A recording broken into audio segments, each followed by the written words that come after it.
guys kind of like to ride that momentum and play this weekend? I think one of the biggest things, we've improved on as a team is I think we're going to come out every game and play like that. And now that we see what we can do, we see that we can compete with the best, and we really know it, and we have it on film.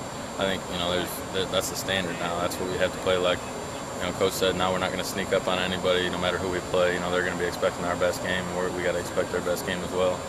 After kind of the first taste of that standard, would you like to go out and prove it again this weekend right away, or after an emotionally driven game, is it good to have a weekend to kind of look at some things and prepare for an opponent for 2 weeks maybe?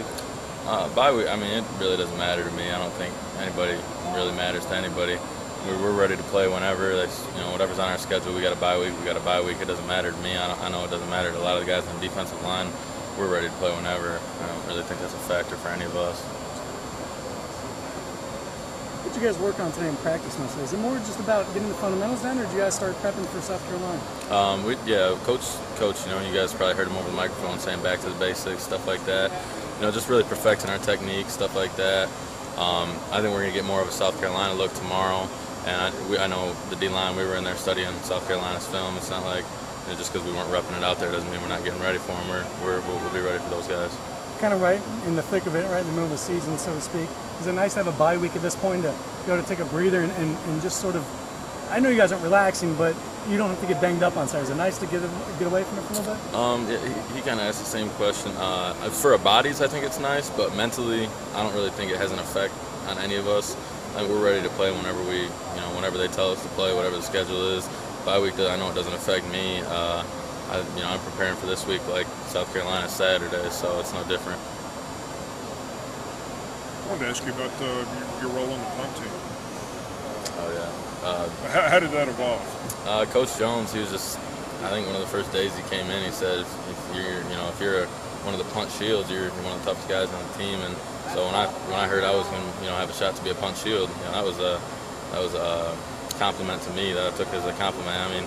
It's a tough job letting a guy run 7 yards and smack you in the face, but I love it. I wouldn't trade it. I'd love being on the field any opportunity I get. If he told me to return kicks, I'd do it. It really doesn't matter to me. Did they seek you out to do that, or did you volunteer, or how did I just saw it on the depth chart one of the first days in the spring, and kind of evolved from that. And I started as like one of the right shields, and then the PP making the calls, and I just had something new for me to learn because I never played a lot of special teams in high school. So, but I love it. And the punt coverage was so good.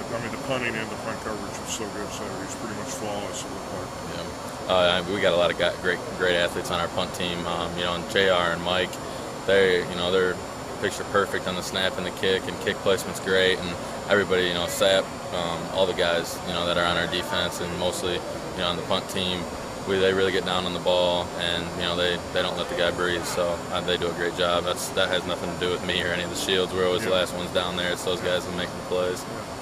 How many snaps you? I'm worried about that because in the first, I think it was the second quarter on that fourth down when they ended up converting it.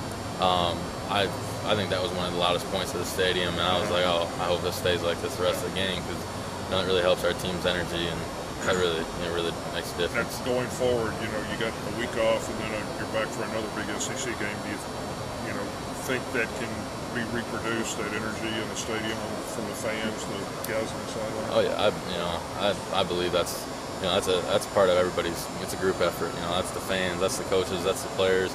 It's all of our jobs to do that, and I expect it to be just as crazy for South Carolina as it was for Georgia, because I think it's just as big of a game. It's an SEC game, and we're going to give them all we got, and I know I'm going to, and I know every guy in the D-line will. So, if the fans give us all we got, then I think it's going to be another great atmosphere, just like it was Saturday night. Thanks, Dan. Yeah. How's the season going?